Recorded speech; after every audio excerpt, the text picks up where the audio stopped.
Alis. Damay. Oh. Stove.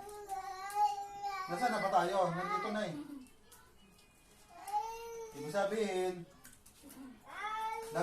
gusto daw magtanong ni sa kanyang kaharian. Mapamalayo man o malapit. Di ba? Para sa kanyang for health. Papay na daw. Nasaan na yung biskuit ni Sian?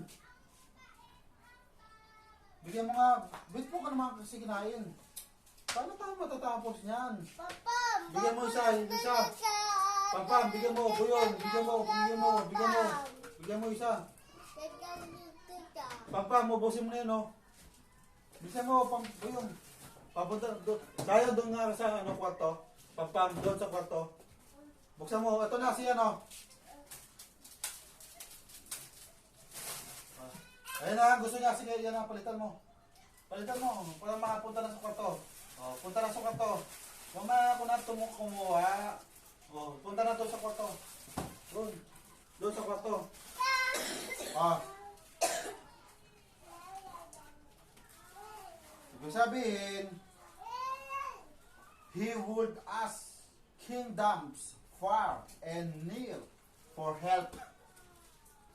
And when they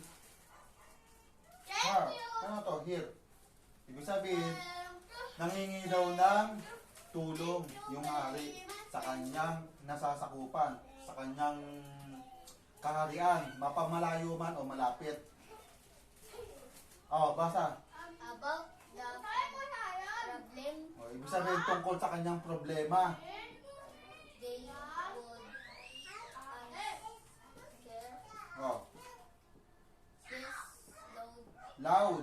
loud and clear. Ibig sabihin, sabi ng mga tao sa kanyang kaharian, yes, tutulungan ka namin. Diba? Sumagot ng yes, ng malakas, loud. Buyong, tingnan mo dito sa and clear. Malinis yung pagkakasabi. Oh, Masayo si Papa. oh. Buyong, basa. The magic stove they could use. Ibig sabihin, yung binigay sa kanya na regalo na gustong-gusto niya. Niregalo ng ibang tao ito ibang hari sa kanya.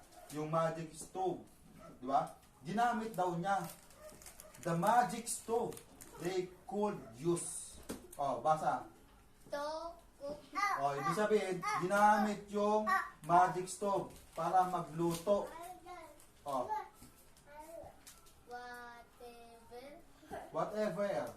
Food they chose. Ibig sabihin, para lutuin kung ano mang pinipili na lutuin, pagkain.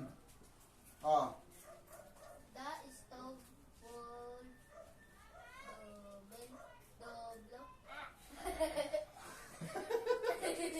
double! double Paano kapag pinapasa ng teacher? Double!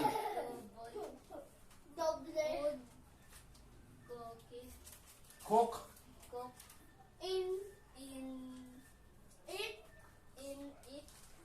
Ibig sabihin, many ibig sabihin, the stove would double food. Cook. Ibig sabihin, yung magic stove, kaya daw magluto ng doble-dobleng pagkain. Oh, so there could be more